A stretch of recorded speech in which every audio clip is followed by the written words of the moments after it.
All right, Thursday War Room. This is going to be a little bit of a transition. We're going to go to LarryandGreg.com within a week. We'll make sure everybody knows it, but guess what? You know what? We're moving in a new direction, and everything's looking good. You got anything to say, Larry? Oh, heck yeah. I always got something to say, Greg. God, I'm glad to be back. Only one day in between shows. I feel like I'm right where I'm supposed to be. This is where we're headed. Folks, these shows are getting so big, we can't do it all in 1 week.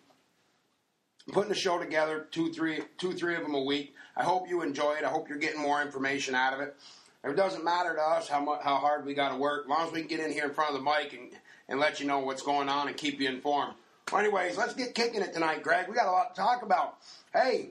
What? We've got a lot to talk about. There's nothing going on this week. No, nothing big. Down in Louisiana, Mercedes-Benz Superdome, New Orleans, Super Bowl 47, the Ravens, the 49ers, Harbaugh versus Harbaugh.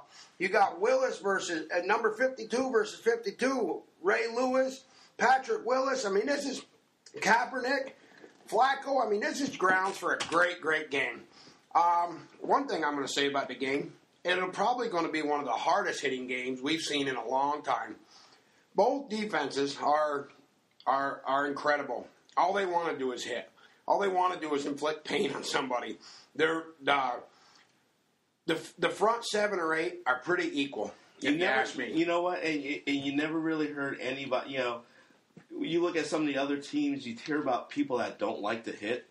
You haven't heard word one about anybody on either of these two defenses that don't like to hit, that don't like to get after, and don't want to make sure that they touch the quarterback to make them think about staying in the pocket a little bit longer.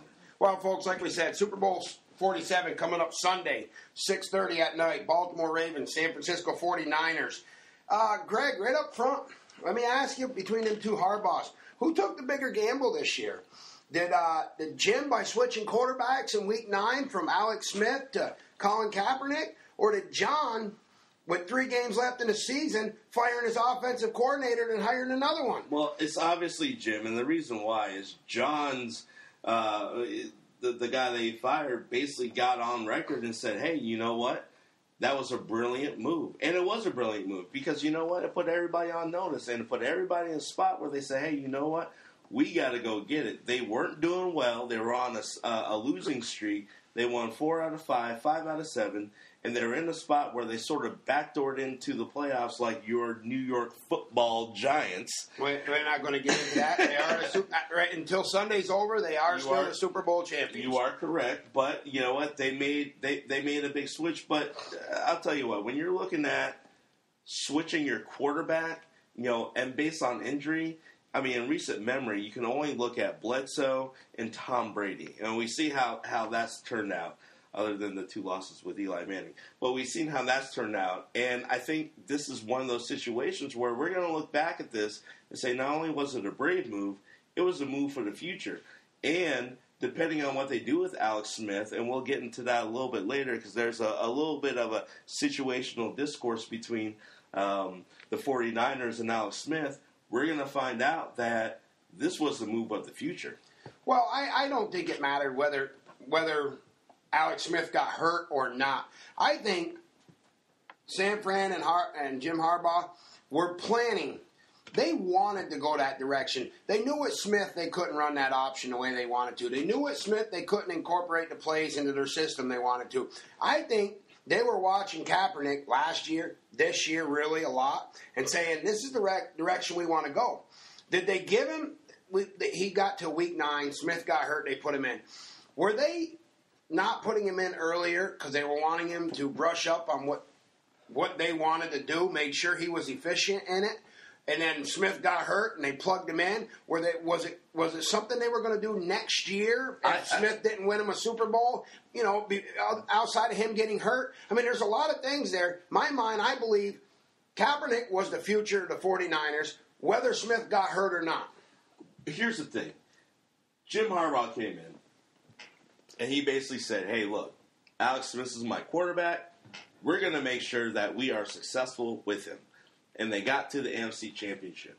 Then Peyton Manning became available. Harbaugh denies up and down. We were not, you know what? I actually might believe him now. Where he said, we weren't really looking at Peyton Manning in terms of being here and potentially being our quarterback, which Alex Smith took offense to. What he was saying is we brought him in so that we could work him out and see what he was about. Right.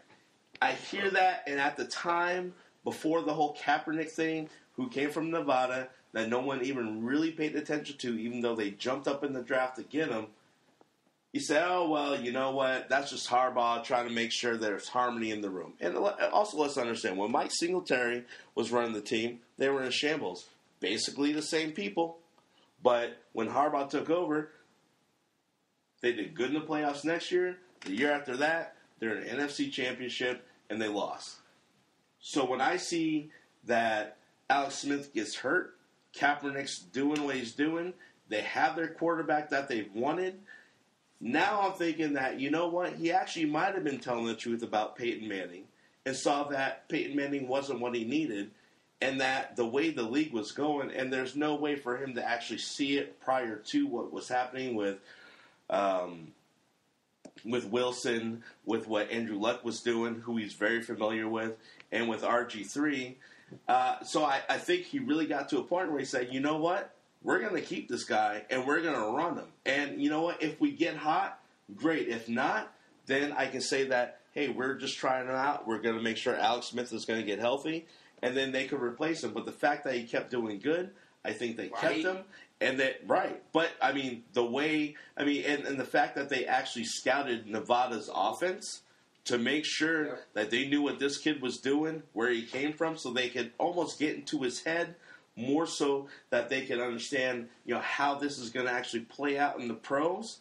And let's be honest, the offense that Kaepernick runs and Alex Smith runs are two totally different offenses. Right. And so you got the other 10 players around. Got to change. Which means that's one hell of a coach. Well, not only that, but that's why the point I brought up to you earlier, this was in the makings.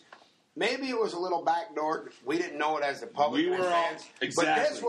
We were all planned. too dumb to see it. They did not. They did not just say, because after the first week Kaepernick played, Harbaugh came out and said Kaepernick's our quarterback, even if Smith comes back. That's it. He watched him play. He liked it. Fine, that happens. But he's been planning this. This was the style of offense he wanted to run and the system he wanted to have. Fine, he got it. You know, when we talk about these two teams, I said when we started the show, you talk about your front 7 or 8 on defense, right? Identical. I mean, as far as talent and how good they are. You know, we're going to get into a little bit later into who's blocking who and what's going on, but as far as defense is concerned, overall defense, I'm going to give the nod to Baltimore. Baltimore has a good secondary. Baltimore has a very good secondary. San Fran's secondary is hurting. San Fran's secondary has not played well all year. You know, and where this will hurt them is if the Ravens' offensive line can protect Kaepernick well enough to get it, to allow him to throw the ball downfield, which we know opens up the run game and everything else. But if they can do that, that'll hurt San Fran in a couple of ways. One, they're going to score. Two, it's going to keep Baltimore on the field longer, which is going to keep Kaepernick on the bench. If Kaepernick's on the bench, I don't care how many yards he runs or how fast he is or how great his arm is. He knows as well as I do. It was like playing Tom Brady. Keep him on the bench. You can win the ball game that way. Right. Well, that's what it's going to come down to. As far as offense is concerned, I don't know who to give the nod to there. If to tell you the God's honest truth, they're so close talent-wise to me that I give the nod to Baltimore again, simply due to the fact that Flacco's the veteran quarterback and has been in the situation and understands how big this game is. I hear you now. I heard you the other day, and I'm telling you, I understand the whole veteran quarterback in traditional thinking absolutely is in your favor of, you know what, yeah, Flacco, he's been there. He's won more road playoff games than anybody. He's been in the playoffs the first 5 years. He's up for a big contract. He's expected to play big. He's got the team behind him. He has a defense. He didn't have to be the leader. Ray Lewis, Ed Reed, Suggs, nada. I mean, the defense runs the Baltimore Ravens. But Joe Flacco might be in the position where if he can make a couple of big plays and have Ray Rice run the ball effectively. Years. Yeah, and we talked about this before. I don't trust Joe Flacco. I trust his experience, and like you said, he should be the better prepared quarterback. At the same time, when we look at Kaepernick has been on a lot of big stages, and he's delivered. Mm-hmm. He delivered against New England. Mm-hmm. He delivered in the playoffs consistently, and he's looked good doing it. He may throw the prettiest deep ball, aside from Joe Flacco, in the league. He's never seen a defense like he's going to face this week. Seattle. Oh, Seattle's very good, but Baltimore's vicious. Baltimore. I mean, statistically, Seattle. You know what else? Seattle is better than Baltimore. Baltimore schemes, the things they're allowed to do. They're going to come after you each and every play. Now, they're going to have to. We're going to get into this a little later. The read option. They're going to have to sit back. They're going to have to watch. They're going to have to make sure before they pin their ears and go after Kaepernick. It's going to take halftime adjustments. Now, with that in mind, we talked about offense, defense, Flacco, Kaepernick. Let me bring something else up to you. We did veteran and rookie. Let me throw another big position for this Super Bowl at you with a veteran and a rookie. Justin Tuck and David Akers. Akers is the veteran kicker for San Fran. Justin Tuck is the rookie. I thought this was kind of interesting. You know how Super Bowls go. This is going to be a huge defensive battle. I really believe it is, which means it comes down to the foot of your kickers. Does Ray Lewis's future lay in the hands of and he had a phenomenal season, Justin Tuck. Does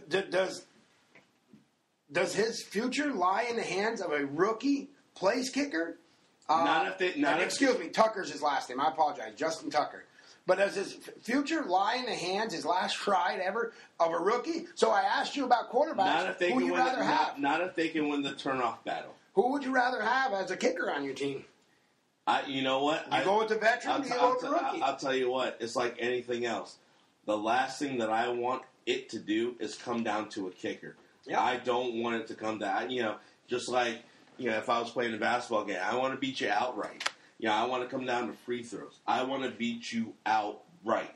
And so the Ravens, the best thing that they can do, especially with a rookie kicker, the best thing that they can do, and, everybody's talking about David Akers and how he's not doing great and everything like that, and, maybe there's an issue. Look, the dude is money, has been money, played for a lot of teams. Yeah, he might not be psychologically in the mindset to put on a great performance, but we also saw the same thing from David Tyree of the New York Giants, who had a terrible practice the entire week and then catch the most impossible pass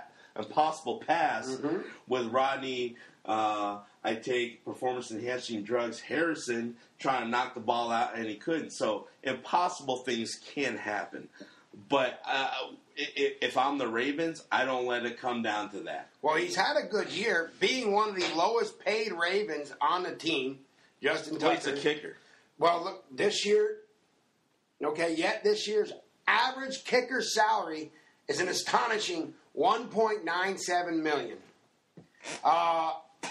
You know what I mean?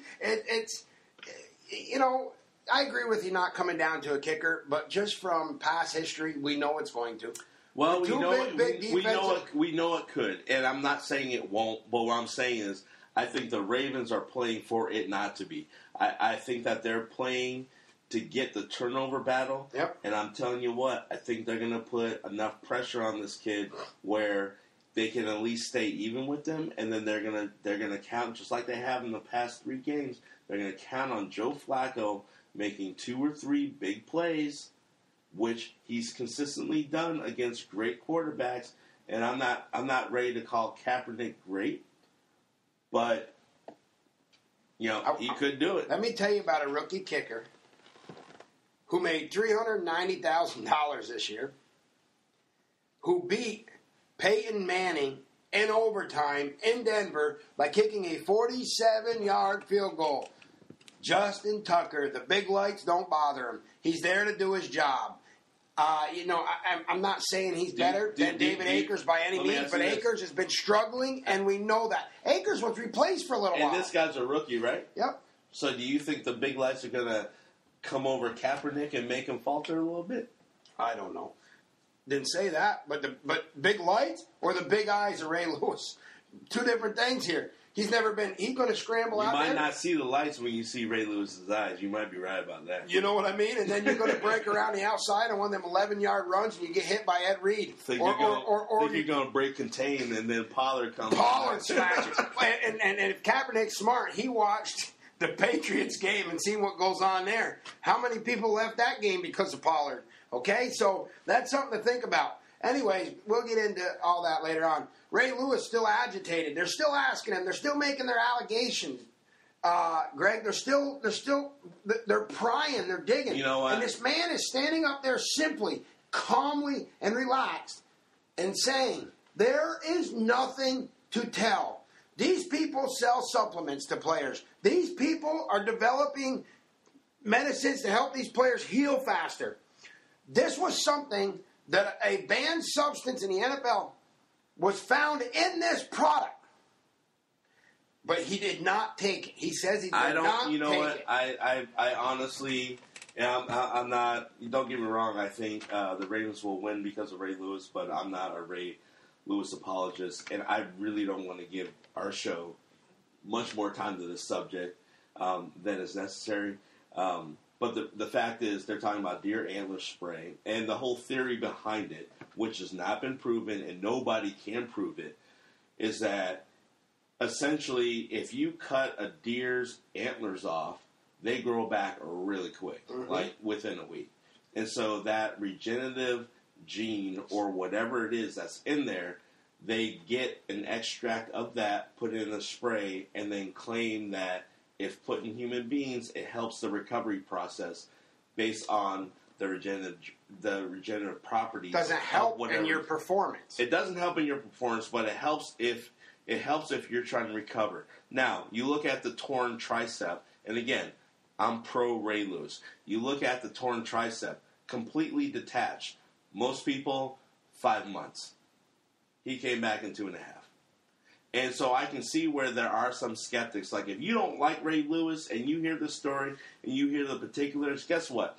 You're not going to like him even more. Mm-hmm. If you're on the side of Ray Lewis that says, hey, you know what? This guy's gone through hell and back. He's completely reshaped his PR look out with everybody. And my thing is, if you're going to attack Ray Lewis now, and here's another angle. Well, first, if you're going to attack Ray Lewis now, why weren't you attacking him when he first came back? Why weren't you attacking him when he was playing the Indianapolis Colts, when he was playing the Broncos, when he was playing New England? Because it's a made-up story. Or the dude who said that that's what happened, maybe this is his entry to say, hey, you know what? I provided this to Ray Lewis. I mean, because think about it. If you were this dude, he's covering his own tail in case. Covering his own tail. He's trying to make a buck. Okay. He's basically saying, hey, you know what? Deer antler spray helped Ray Lewis. You see that he's back because I understand the skeptics and the story and everything like that. But this puts this guy, even though he timed out maybe one of his clients, maybe not, this puts this guy front and center. And so even if we're looking at, what's he going to make if they find out it's a banned substance? Right. These players can't go out and get it. They will. Right. But we're also looking at a substance that can't be tested. They don't needle test HGH. They're going to start this year in the MLB? They're going to start in MLB. But I don't think that was part of the CBA, and I think that was also the other part of the bargaining chip, which is why they gave Roger Goodell all the power when every player did not want to do that. But they still did. Right. And that's why I think where the leverage is on this. And so from that standpoint, whether he took it, whether he didn't, you can't say that, he did. There's no way to find out. Mm-hmm. The process is not in place to even get it. So from that standpoint, you know what? And I think we've gone way too much on this on this topic. You usually kill it. I'm killing it right now. Well, moving on. There's been a few things go on this week. You brought up Pollard. Bernard Pollard, safety for the Baltimore Ravens, says that there won't be no NFL in 30 years in his mind. If we keep, fans won't want to watch it. They'll get tired of it if we keep heading the direction we're going. I don't know if that's true, but I agree with his statement in the sense that if we keep trying to change this game so much, I'll tell you what else is going to happen. We talked about Ed Reed earlier. he's not going to retire this year. He's going to play one more year. If I'm Ed Reed and I'm sitting back, my first thought is I have to do another bargaining agreement. Do I play another year, and how much will it cost me to play this year? How much does it cost him to play? That's basically what Pollard's saying. They got so many restrictions on them. There's so many rules. There's so many regulations now for player safety, which I'm all for player safety, even though it's getting out of hand. Do I want to play and lose $150,000 to $200,000 this year or do I just want to call it a retirement and move on? I mean, this guy. Here's the problem, though. The problem is they're asking them to basically have a strike zone. And the last strike zone that was of any legitimacy that I remember is in baseball. Mm-hmm. And to my knowledge, in case the sport has changed, and please correct me if I'm wrong, the pitcher ain't running around. No. Neither is the batter. No. And they have to get. And the guys are falling, and it's an official's call. It's gotten ridiculous. It's gotten completely. And you know what? These guys play the game. Let's start over. Let me remind you, like I did a few weeks ago. It's the hurt business. These are paid athletes, which takes it from Ed a Reed sport to sports a entertainment. game. This is sports entertainment. These guys are doing things to help their team win, help their financial situations with trades and everything else, and entertaining you, the people. Even the people that are finding them find it entertaining. No matter what they say, look, it's entertainment. The people that came from nothing are playing this sport to set up their family forever. The people that came from something are trying to continue the trend. The people that came from great wealth that play this game are trying to are trying to live up to what everyone's doing. So this is the hurt business. It's not boxing. It's not MMA. But guess what? It's a crash collision. Every single game. When you talk about Ed Reed, what he does, what he gives to the team, what he gives to everybody else, has he lost a step? Absolutely. But you know what? His cerebralness, the way that he's able to be on the field, read, no pun intended, and actually figure out what the quarterback's going to do in unison with his defensive unit so that nobody can break contain and they can put the wood on somebody, and then you're going to fine them for X amount. And even went to arbitration and turned back out. I mean, about 8 games ago, turned back out that he was fine. You're talking about, so if he was 2 inches lower, he would be okay. But because he was 2 inches higher, based on the running back or wide receiver putting his head down, you're asking him to be smarter than he can possibly be inside of 2.5 seconds of a premier athlete. And that's why they were trying to make an example of him, and that's why it didn't work. It's now, not I even don't a believe. Smart thing. These guys are already engaged. I don't agree with Pollard, and this is my take. And a lot of people don't think this is popular, and I get it. My take on the NFL is no matter how watered down it's going to end up being, they're going to have to do something. Now, you look at the NBA; it was rough and tumble, and in the '90s and in the early '80s, but they kind of. I don't want to use the word clean it up because that's going to say that it's a good thing. But what they did is they changed the rules so that offensive players would have more of an advantage. They're doing the exact same thing in the NFL, and it's not by accident. NFL's a copycat league, and it's not just within its bounds. It's within professional sports. And they're trying to put their high-profile players on top and on stage. And although NFL does not really showcase the talent in terms of one player versus another player, I mean, you never really heard, Tom Brady against Ray Lewis. No. You heard the Patriots get after the Ravens and they talk about the rivalry. NFL is very, plus they wear helmets, so we don't see these people all the time. Mm-hmm. Most people don't know what Ed Reed looks like. Not his fault, just how the sport is. So from that standpoint, I mean, I understand what the NFL's trying to do, but I mean, come on, you gotta, and to the original point, look, people, the back page on this is people gamble on football, right? Fantasy football, most people. But will they get tired of it? Will they get tired of it? If we continue, they will not. You can put leather helmets. We're going. Leather helmets the and direction flags. We're going. Leather helmets and flags. Well, then you know what? We're going to have more strikes. We're going to be more arbitration. There's going to be more headache. Are people ever going to? Oh, let me ask you this: 20. You know, he said 30 years. We're in 2013, so 2043. Do you think people are going to stop gambling on football? I won't be here. I don't know. No, I don't know, Greg. It just depends on where the sport's headed. I know they won't. Well, you know what? We could sit here and argue that topic all day. I think it's gotten ridiculous. I understand. Look at when we're talking about Pollard and Reed and guys like this, defensive backs. I understand the defenseless receiver rule, but let's not take it over the line. Let's not take it too far. Excuse me. Let's not take it to the point where the guy has 2 feet on the ground and he's already tucking, and you hit him, and they say you hit a defenseless receiver. I mean, there is times I agree with a guy being fined. When he literally went out of his way to hurt somebody. You can see it. That's blatant. But most of these hits we saw these guys getting fined for were because they were good, solid. A couple years ago, guys with a high five said that was the best hit of the year. I'm surprised that they didn't find Pollard, and they still might. For the hit on Ridley. But he got fined for the hit on the receiver earlier in the game. Right. Come on. I mean, it's like they don't know what direction they want to go. Anyhow, enough of that.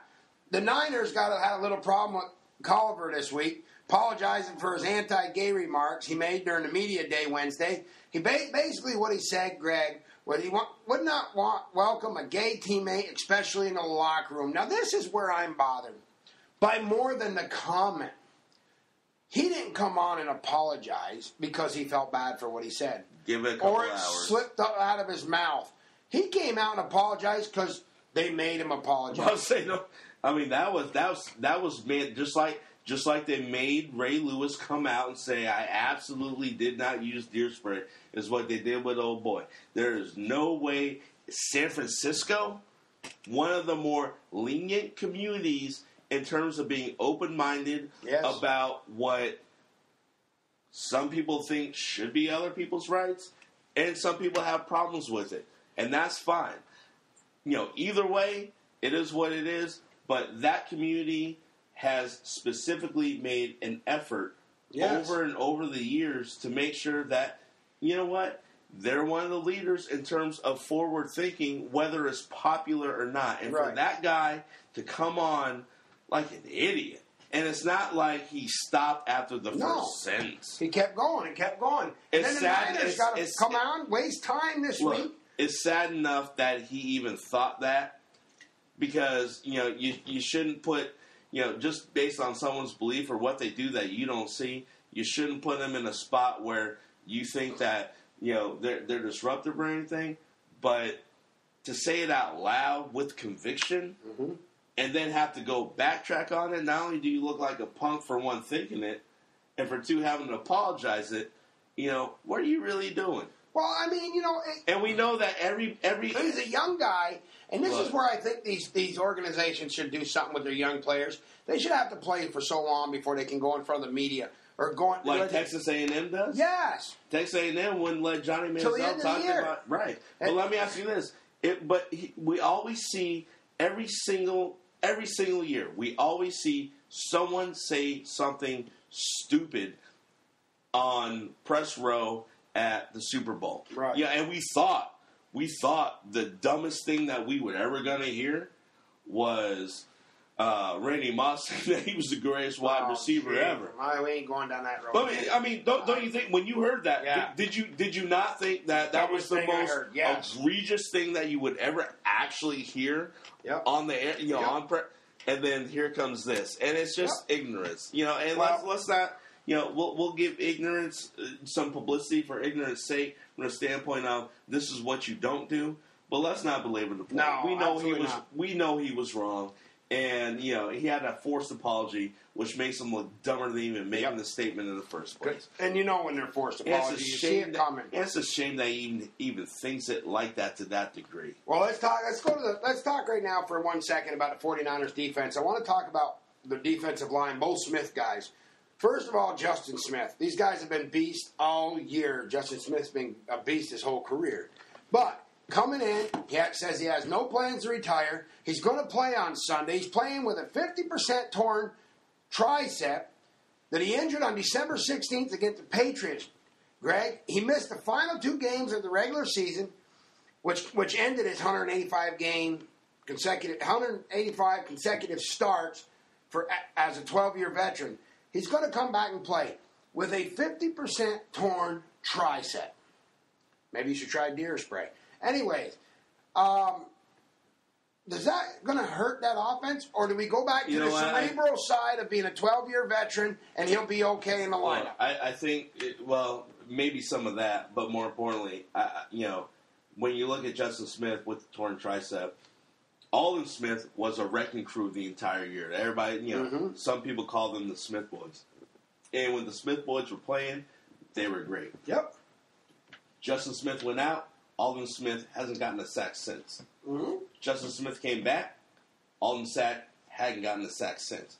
Which leads me to believe that Justin Smith is not 100%. And he's not putting Alden Smith in a spot where he can do his job. You got Patrick Willis and the Mother Boys in the backfield, so I get what you're saying, but I think they will muscle up to really try to stop Ray Rice. Are they going to be able to get enough pressure on Flacco? That's going to be the problem. Well, and I don't know if Justin, took some deer antler spray so that he can repair that same injury that Ray Lewis has. Right. I don't know if he did that, and I'm pretty sure he didn't. Well, but if he didn't, guess what? They're still going to have problems, and that's one part of the 49ers that people aren't talking about that is still sort of a problem, and that's because of the play of the linebackers and the cornerbacks, which are covering at least because they're not getting the same pressure that they got early in the year. Running-wise, they're still one of the stingiest defenses out there, if not the most. What's going to help Justin Smith is he's going to play the right side of the line. He's going to go against Michael Orr, who was the starting tackle for Baltimore on the left side of the line, and lost his job to McKinney this year. They reshuffled because he couldn't protect Flacco's blind side. So I guess the point I'm making is you're right. Alden Smith is going to go against Justin McKinney, okay? Justin McKinney is one of the largest tackles they say they've ever seen, with fast, and he's got great feet. Their line is over $2,000. Right. So he's going to play him. Now, the 49ers, we know this. They have to generate pressure on Flacco. Why? It'll keep Baltimore running the ball, throwing dump passes, keep them from going downfield. Now, we know it's a team effort on defense. But when we're talking about Alden Smith, we're talking about 19 and a half sacks. He had more than half the sacks on that team this year. So they're going to be relying heavily on him. All that sounds great. It really does. But he hasn't kept up his pace up to this point. Yep. And that's the problem. And and to your point we were talking earlier. Yep. You know what? He might step up. You might see the vet out of him. You might see that he gets more pressure. You know what? If they do that, they got real problems because being stingy on the run, if they can do that and get pressure. The point I'm making is if them Smith boys and them linebackers cannot put pressure on Flacco.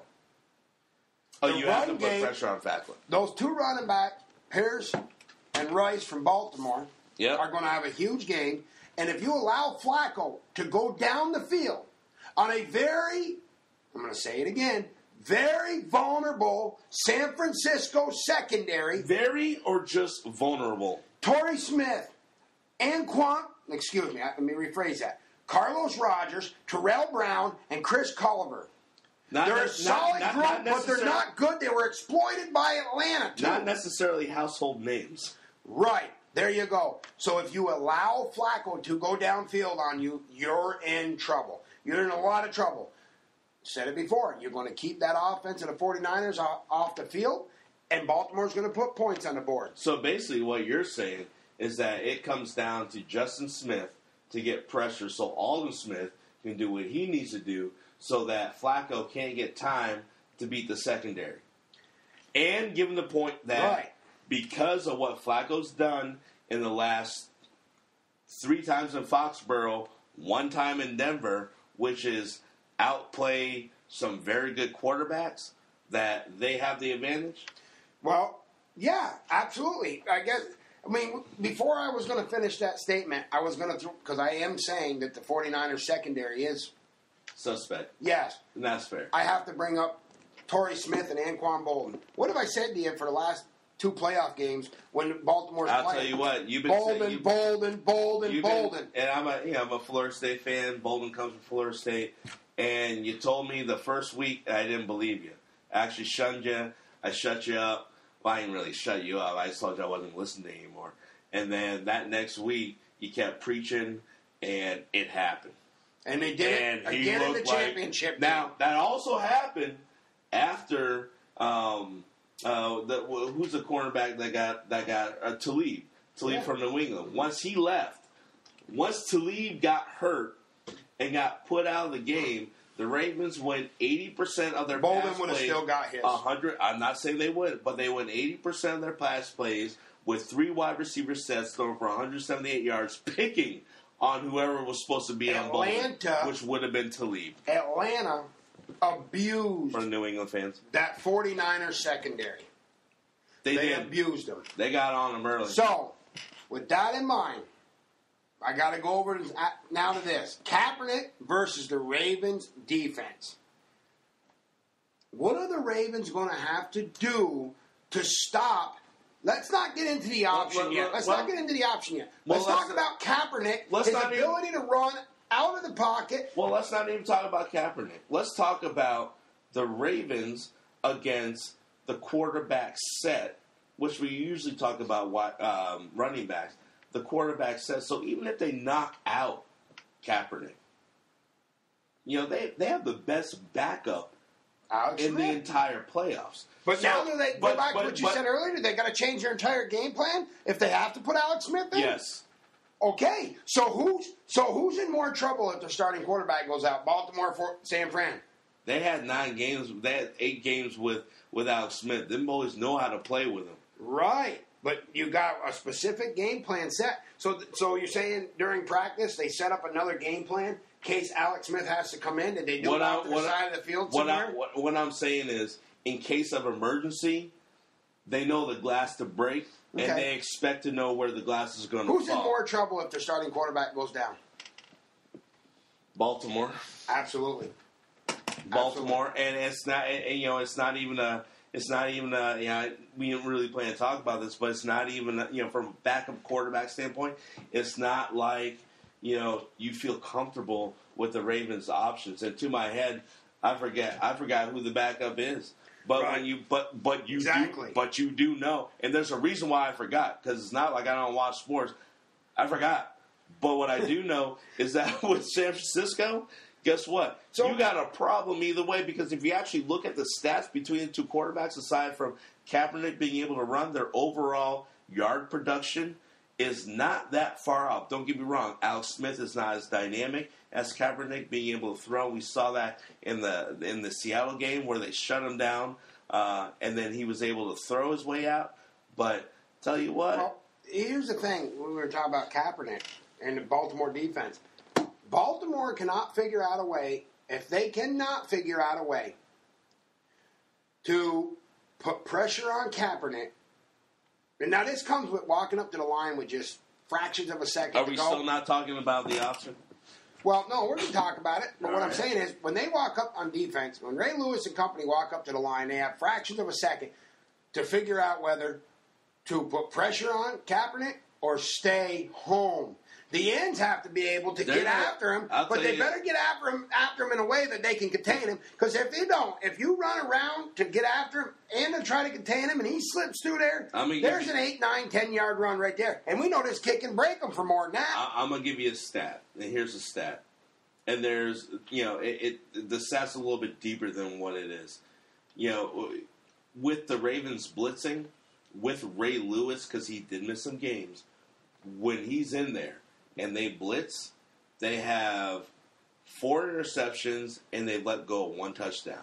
Mm-hmm. When Ray Lewis is not in there, they have 5 touchdowns and no interceptions from the Raven defense. Now, a lot of people look at that and say, okay, well, Ray Lewis is the key, which he is, but it's also play calling. Mm-hmm. And it's also scheme, like we were talking about earlier. And they don't, the Ravens are not going to start, everybody thinks, young quarterback, pressure, blitz him right away, this and that. He's not a rookie, second year, but he's only played 9 games. You get it. But that guy, they're gonna see what he's gonna do. They're gonna see how he's gonna react, and then after the game really starts, to me, once we hit like maybe 3 minutes left in the first quarter, maybe in the beginning of the second quarter, depending on the coin toss and everything like that. All the emotion, all the hype, everything's got to come out. Once all that dies down and everybody plays football, and then you're gonna have start doing the game plan. You're gonna have a quarter and a little bit to try to get up on somebody. Yep. You're going to have the irregular, extended, long halftime, which people are going to be able to, end up getting to. They're going to get cold, then they got to get hot again. And then those halftime adjustments. Right. That's going to be the key. And, from the experience standpoint that you were talking about. John Harbaugh, we were talking, Joe Flacco. We were talking the other day. I knocked you a little bit on it. But I think that's where it's really going to come in. You had to throw that out there. I did. Right. I did knock you on it. I did. I'm like, what are you talking about? But I think that's really where it's really going to come into play of, is Kaepernick going to be able to soak that up like Joe Flacco will? Because we know Joe Flacco, we don't know, but if history's any teacher, he's going to make a couple plays big late. That's what I'm counting on. So, that's why I think they're going to win. So let's do this real quick. Now that we've broken so much of this down, I want to talk about. We started with we talked about the quarterbacks, Flacco and Kaepernick. I like Flacco. I took the veteran, the experience. You like Kaepernick. Okay. I trust Kaepernick more. Trust more. Okay. All right. I trust it. I trust his play more. Okay. I do not trust Joe Flacco's play, even though I think his experience is going to make it. It's going to put him where he's going to make those big plays that maybe Kaepernick can't add the Ravens defense, and that's why I think they're going to get. That's why I think San Francisco is going to get caught. Before I get into what I'm saying here, I got one more thing we got to get into. Cut you off again. Who needs to win more? Who needs to win more? Flacco or San Francisco? Who needs to win more? We know it ain't Ray Lewis. He's already got his win. He's already proven himself. Let me just make it simple. What organization needs to win more? What organization? Organization. So you're talking about from the owner's point of view, or are you talking about the team, management, and not the players? The team. I don't care about management and players. The team. Who needs to win more? Based on past seasons. I think Baltimore needs to win more because I think Baltimore, their fans feel, and don't get me wrong, San Francisco 49ers, before Harbaugh, when Singletary was there, they fell from grace. They fell a long way down, and they didn't want to be there, and they ain't tried to be there. And then when Harbaugh went there, he turned everything around. Said, hey, you know what? Alex Smith's our dude. We're good. This is what we're doing. And, then he switched again. And he apparently has looked like he's made the right switch. So, from that standpoint, I think Jim needs ultimate gratification and confirmation that he made the right choice. But when you're looking at the Ravens, you got Joe Flacco trying to get a new contract, trying to get paid Drew Brees money. Yeah, and he's going to if he pulls this off. You got Ray Lewis trying to escape whatever this deer antler spray thing is, trying to get his ring from God and trying to get through it. You have Ed Reed maybe in his last season. And by the way, Ed Reed saying that he would love to be a Patriot was completely out of line. We'll get to that later. But you have, with the Ravens, I think you have more individuals that for some reason they are able to play as a unit every single year. Mm-hmm. Ray Rice wants to win. Everybody wants to. You look at the play of Suggs, Nada. all these guys, they're individuals, and like we said before, football is a very tough sport to be individualized by the media. And so when you see Peyton Manning, Tom Brady, RG3, all these commercials, that's tough business. Right. Okay? But in terms of need, like you said, I think the Ravens collectively, people involved, absolutely need it more. I think it would be very nice for San Francisco. Absolutely. I really think it would. And I think it would be, storybook for Jim Harbaugh to do what he's doing and what he's done. He turned Sanford around really quick. He turned San Francisco around really quick. And you know what? With San Francisco is absolutely loaded. So let me do this then. Let me go ahead and do this. I agree with you on in that aspect. I agree Baltimore needs it more. Organization, team, everything.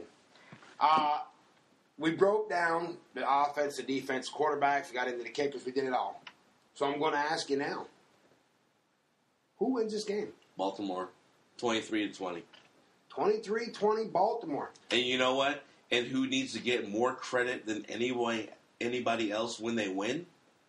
Ozzie Newsome for all of the drafting that he has done. We never even brought Ozzie up tonight, and I wanted to. No, we did not. But that was a lot of from the day they've been in Baltimore. He needs to get the credit no matter what because he's put team and team and team. They've been a contender every year since they stepped foot in Baltimore. Correct. Every single year. They're a team you don't want to play. When you talk about Ozzie, you can put a slash by his name and add one more person, and that's Ray Lewis. And with saying that, I want Baltimore to win. I want Joe Flacco, who has busted his hump, been to the playoffs every year of his career. You can shake your head all you want. No. I'm telling I'll tell you what. And I want to see Ed Reed, who has given everything that man has to that team. I want to see them go out. I want to see John beat Jim. You already know how I feel about Jim. I want Baltimore. I'm not going to call a score like you did, but the spread right now is 3.5. Right, but it started up as if we're talking about the spread, it started at 6. Public bet down to 3.5. It hasn't moved for about 3 or 4 days. I expect it to go down to about 2.5 for people who may or may not. 2.5 would be great. I'd take Baltimore all day. Right, I'd take Baltimore at 6. And they're saying, here's the other thing. They're saying the over-under is 47.5 right now. I take the under on that simply due to the fact I think it's going to be a very big defensive battle. I think you're going to see Ray Rice and Frank Gore extremely tired at the end of this game. Who has more yards at the end of the game? Rushing. Ray Rice. Oh, you're adding Kaepernick into it. No. What I'm saying is I think on the offense or by running back? I think that Baltimore passes to Ray Rice more than San Francisco passes to Gore. Yes. But I also think that depending how the Ravens play, they're going to shut down Kaepernick and give more of the runs to Gore. I think Ray Rice still gets the most yards. Yeah, Ray Rice, I do too. You know what? We're talking about Ray Rice and Gore. We haven't even mentioned Pierce, who could end up with more than Rice, and we haven't even mentioned LaMichael James, who could end up more than Pierce or Rice. Right. Because both of them guys have been stellar in the playoffs and through the season. And, there's 4 running backs. Take your choice. You know what? If it does come down to a big defensive game and these teams are able to incorporate, successfully use their running game, it is going to be a power football, exciting game. There's not going to be a lot of glitz, glamour, passing all over. Would you agree with this statement? Frank Gore is a downhill, even though I'm smaller than a lot of people think, I can still run over you runner. And LaMichael James is more of a scat back with a little bit of power. Absolutely. And then when you look at Baltimore, you look at Ray Rice as I run downhill. I'm 1 or 2 moves, but then I'm forward. And then Pierce, who people might think, because a lot of times Pierce is faster than Rice. Right, but he also shows a lot of power. Yes. And you don't associate a lot of power with a scat back. No. And not that he is, but typically when you have someone like Ray Rice running the way he does, you mix it in with a scat back. But Pierce isn't that like that. No. Pierce runs downhill. And fast, north and south, and fast. he's going to hit you in the mouth. They ain't worried about it. You know, Pierce and Rice are a lot more alike than James and Gore. Right. Which I give the tandem, the better tandem, probably to the 49ers in the sense that if you're playing defense and you've been hitting Ray Rice, well, when Pierce comes out, you kind of got the same thing. But when you've been hitting Frank Gore and his style of running, and then you get a James out there and all of a sudden you go to hit him and he runs by you before you can wrap an arm on him. Right, but if it's Kaepernick in there too, does that now make that double-headed running back to a triple? Ray Lewis yesterday said it best, talking about their option. It is a total team effort on defense to stop that option. And it is. You cannot be an individual on this defense if you want to try and beat that team. I'll tell you what, right now, anytime they run the option, and for those that don't know, everybody said for so long that you can't run the triple option. And that's what it was, because it was successful in college, that you can't run the triple option in the NFL. And you know what? That's true. Yep. Because the reason why the triple option doesn't work in the NFL is because your quarterback gets laid out. Right. Well, what San Francisco's doing right now, what Carolina has been filtering into their stuff, and everyone's, and the other thing is everyone is calling it the pistol offense, which really just means it's a one option type thing where your quarterback's not at risk. But you have to have that quarterback athlete with that threat of the pass accurately. And when you look at Wilson, you look at Kaepernick, you look at RG3, they have the accurate passing, and they can beat you blind on their legs. Yes. They can beat the brakes off you with their legs. And so that type of offense, Ray Lewis is absolutely right. Because it comes down to that defensive end coming off the edge. He's got to make a choice. If he doesn't make the right choice, all those linebackers got to push up, and God forbid it. Think about the pistol offense. What you haven't seen with the pistol offense is a reverse on it. Yes, we're going to see that in the Super Bowl. When you add that into we're going to see it. I mean, because everybody flocks to the ball when the option's coming. You're going to stop everybody. You're going to see Kaepernick almost get killed. Well, I said it earlier. He's going to give it to Gore. He's going to flip it back to James. Kaepernick's going to float out. And they're going to get Randy Moss, 8-4, well, them on a go route. Them defensive ends better stay home. They better stay home. They better be aware. They better not be more from Denver. Folks, we just gave you all we got on the Super Bowl. It's going to be great. Super Bowl 47 coming from the Mercedes-Benz Superdome in New Orleans. It's going to be exciting. It's going to be great. Rihanna singing in it. Oh, Greg, something I didn't bring up to you I think is really great that the NFL's doing. At the Super Bowl, they're going to have the chorus from Sadie Hook Elementary singing America the Beautiful at the Super Bowl. 26 kids will be singing during the pregame show, right before Rihanna sings her national anthem. Are you looking for a comment? No, I'm just telling you. Okay. That's phenomenal. What a great thing for them to do. My mother was a music teacher for 26 years, and actually a little bit longer than that. And I think, normally, let's hope Greg don't start singing. No, I will not. There's tape of why I shouldn't. But what I'll say is that, for something like that, what it means to those kids is really a lot. I'm not trying to make this soft. All I'm saying is I understand from the inside out what it means and how they prepared to even get to that spot. And so something like that is actually, it's something that you need to watch because these kids did prepare hard for it. Yep. And through all the adversity. Well, and there's a lot of sacrifice on a lot of parents' parts just to get them there. The money to fundraise so that they can get there, stay in a hotel, have a good time, go to the hospitals, visit the teams, the whole thing. That's something that, if you have a chance to watch, you should watch. Is it my favorite thing? From a viewing standpoint, no. But from what I understand, what it takes to get to that spot, I think it's really special, and people need to watch that. Yep, absolutely. I think that's great. Well, like we said, folks, enjoy Super Bowl 47. You got the Baltimore Ravens, San Francisco 49ers, Harbaugh versus Harbaugh, 6:30 Sunday night. It's going to be a great game. All right, Greg, before we close this show down, I came in here tonight and I said I wasn't going to do it. I told myself over and over on the ride here before we got to the studio that I was not going to talk about the Lakers, and I cannot help myself. Again? I cannot help it. Again? It's the drama. And even my wife says, I hate soap operas. I've turned it into a soap opera, and I'm drawn into it. This is going to be the NBA moment. So the NBA fans that don't really want to hear this, get off the show and don't listen. But I'll tell you what, we're going to get after it. So if you like us, come listen. Well, last night against the Phoenix Suns, I thought the Phoenix Suns did an outstanding. I thought what they did was phenomenal. Phenomenal. Welcoming back Steve Nash. Hey, Steve Nash played his heart for him. They know it. Okay, well, it didn't matter last night, did it? You blow a lead. Oh, by the way, 13 points in the fourth quarter. Howard's out again. Done.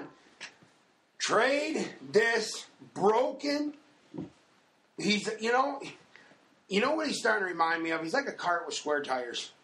You're just tugging him along. Have you ever actually seen a cart with square tires? Did you watch Howard play last night? He's not. So you haven't? Why do you use him? You know he's hurt. You know what I mean? You got Gasol right there, ready to rock and roll, saying, I'm going to do what you want me to do. What is it you want me to do?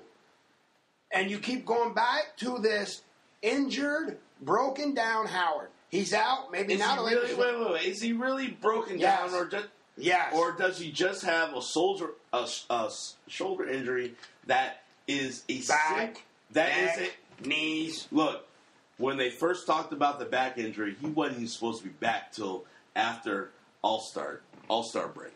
Okay. He came back early and he tried to help, and he looked like he was. So should we blame it on the organization for having him out there then? I got no problem with doing that. We blame it on the organization for the simple fact that Phil Jackson should be here and not D'Antoni and not anyone. I mean, Phil Jackson wasn't going to come back. He knew better. If not Phil Jackson, Brian Shaw. He knew what was going on in the front office, and he knew what he had for players. Phil Jackson than Brian Shaw. But ultimately, it comes down to the owner of Jim Buss's boy not wanting anybody else to have control and him wanting to put his own stamp on the actual franchise, saying, Daddy, I know you had something going on. This is what I did.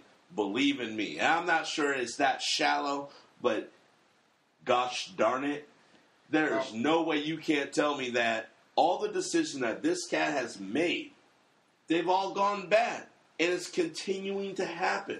And I understand. I understand what you're saying about the Lakers and everything.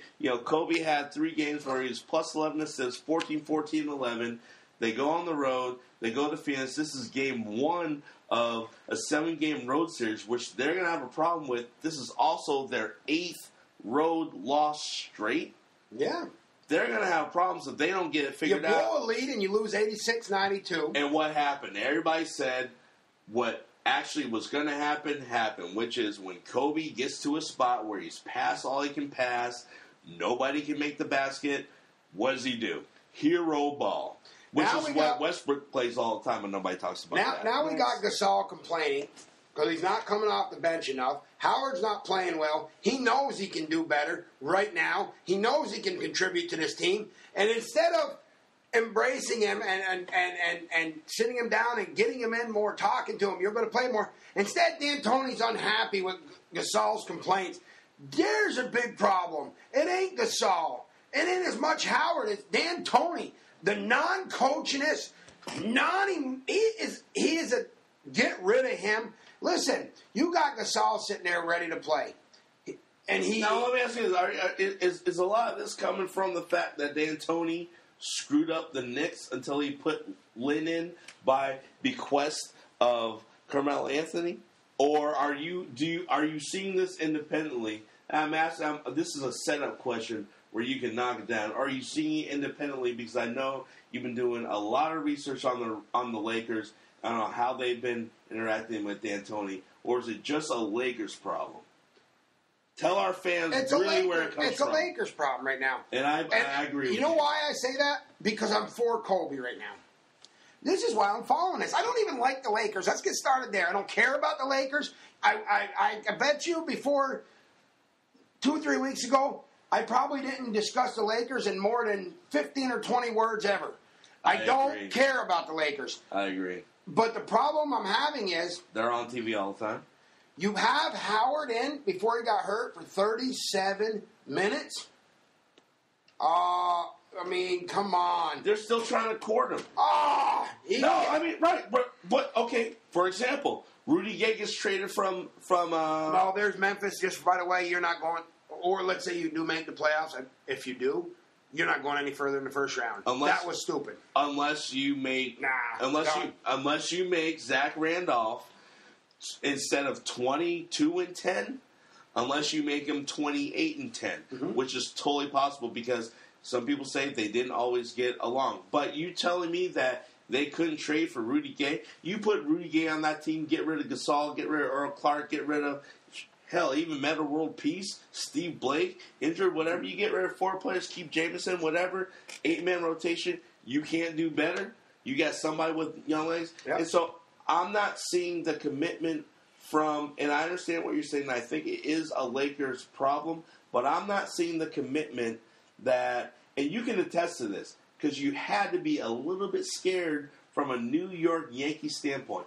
I'm not seeing the commitment that the Sun has to the organization like Daddy had in terms of making the deals and getting to the right spot. And you saw that a little bit when the New York Yankees treated Jeter like a piece of garbage because he had one down year. And I'm not calling out the Yankees. I'm just drawing a parallel of, this happens in sports. I get it. But at the same time, and like I said before, the fact that nobody has, or it doesn't seem like from an outside guy looking in who reads a little bit more than most people, I'm not seeing the commitment that people are putting to Kobe. Kobe's making $27 million a year, which is just a little bit less than the actual salary cap. Next year he's making $30 million.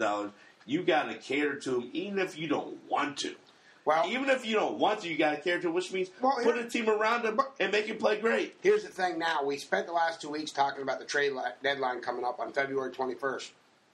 We were discussing Gasol, excuse me. We were discussing Howard, who should go, who should stay, right? I said, don't get rid of Gasol. Don't even start talking about trading him because Howard's leaving at the end of the year. Here's something to think about now. Trade deadline's right around the corner, and Howard now is out for a significant amount of time. He's going to miss a number of games. Now Gasol has his opportunity to let his playing do the talking. What's significant? They haven't said. They just said in an 82-game season. What's significant? Because what I read and what I see is maybe 4 games, maybe 5. And then he re-injures that shoulder because it ain't long enough. Right, but he has to get back on the court because you know what? What do you do if you get rid of Gasol right now on the 21st and Howard gets hurt in the 22nd? Where are you left then? What do you do then? You and I are on the same page of if you're going to trade anybody first, it's Howard. Get rid of him. Get the most trade value. Play up the fact that he's been hurt. Play up the fact that he can get in.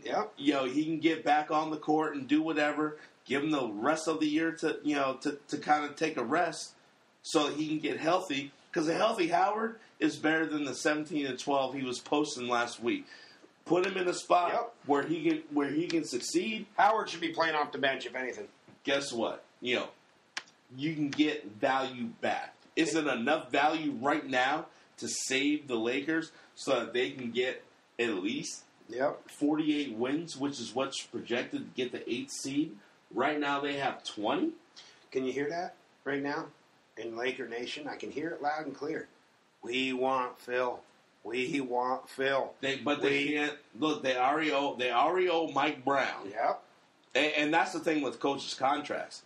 Unlike player contracts in the NFL, you can't get rid of D'Antoni. If you do, you're going to owe $55 million of people that are not in your organization. The collective bargaining agreement in the NBA is such that your contract is guaranteed, which is why Larry Johnson from UNLV a long time ago, when he was playing for Charlotte, playing for New York, was sitting at his house for 3 years collecting $14 million a year. It might have been 2, not 3. Mm-hmm. But that's what he was collecting. Penny Hardaway the same.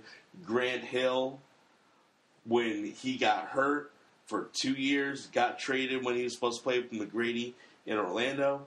But when you're really looking at, like, coach contracts, they're eating it. Yep. If they get another coach right now, they're already on the books, $10 million for Mike Brown, $12 million for 3 years for Mike D'Antoni. So that's $22 million, which actually doesn't go against the actual salary cap, but it comes out the pocket.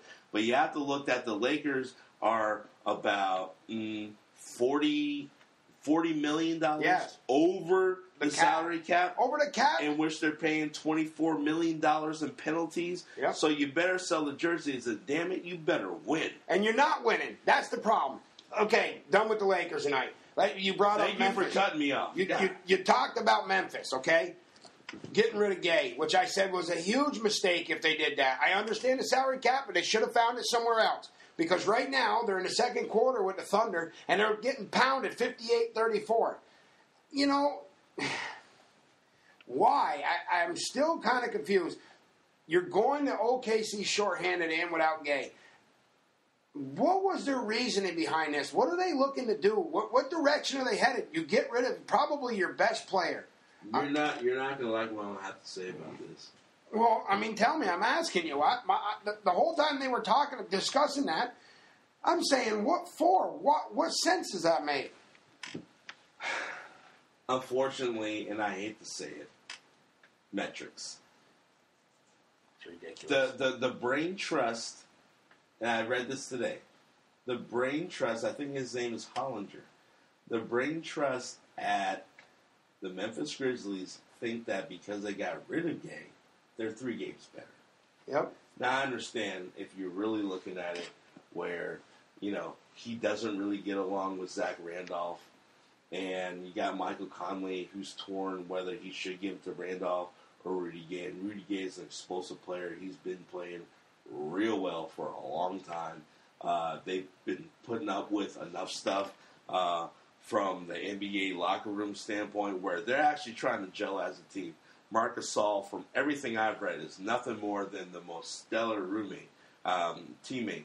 But Rudy Gay, he's taking too many touches away from other people. I don't necessarily believe that. And I think what they also did is said, hey, you know what? Through the draft, through some moves, because they have some picks, that this trade is going to... I know. The Grizzlies themselves said it was a money-motivated decision to trade. You're talking about a guy that has 17 points and 6 rebounds a game? But they also backed it up and said that we will be 3 games better at the end of the year with it, which means that it has to come down to metrics, and it means that they have to be able to prosper based on the picks that they have in the next draft. That's the only way this actually works. And I understand from a money standpoint, they absolutely said that. But they also backed it up with, hey, you know what? Yep. Because of this, we have Zach Randolph. We can feed him a little bit more times. Mm-hmm. If you look at the percentage that Zach Randolph actually scores based on his opponents, I don't know anybody in the league that can stop Zach Randolph unless it's LeBron and he's focused, which is never going to happen in terms of him playing a 6'10" guy with a soft touch butter, if you will, from outside. So I understand what you're saying, and I agree with you, but I'm just saying what they said because I think that this was a stupid move, but I really think that's motivated on the fact that they believe in Zach Randolph a little bit more than Rudy Gay, and they think that because of this and conditional draft picks down the road, they're going to be okay. Well, before I end it tonight, I got to get into it, and I'm going to eat crow on this one, folks, so if something blows out of your speakers, don't think something went wrong with your system. Greg's just screaming and hollering. I never scream, I never holler. The Brooklyn Nets last night got... I might scream and holler. All right. Got not only beat, but handled by Miami. How'd you see the game before it happened, Larry? I didn't think they could beat Miami, but I sure thought it was going to be a lot closer than 20 points. I thought we were going to see a tight game. Listen, I still think the All-Star game is messed up. I still think Brook Lopez... I mean, when we're looking at the Eastern Conference, it's hard. As he backdoor into the All-Star game. Well, because Rondo got hurt. Come on, no. He didn't backdoor in? No, I agree. But don't take a thing away from Lopez. And you don't think these guys aren't playing? Have you watched them play? Don't take anything from them. Here we go. I'm almost out of Aquafina. I don't have the water, dry mouth to argue with you, whatever. Listen, I like everything this team's doing. Why? I don't know why I like them. They're Brooklyn. They live in the same city as my Knicks. But I'm loving this Joe Johnson. Find out why you like him. I like Joe Johnson. I like Carlissimo. I mean, the coach. They're Reggie Evans. They are playing great. You look at you. Your eyes are wide open. Your hands are in the air. Listen, the Brooklyn Nets are playing good. Tomorrow they got the Bulls. You know, I mean, they're headed in the right direction. And I'm glad that there's no more Howard talk. I'm glad that's over. Let me ask you this: why? And this is a rhetorical question that I will answer, so you don't have to. All right. Why did the Brooklyn Nets lose by 20 last night? Because Reggie Evans ran his mouth. Yeah. Was he average a game 2 points a game? And what did he say? He basically said, "Hey, you know what? The championship that you got, LeBron, didn't really mean anything because it was a short season. It was a lockout."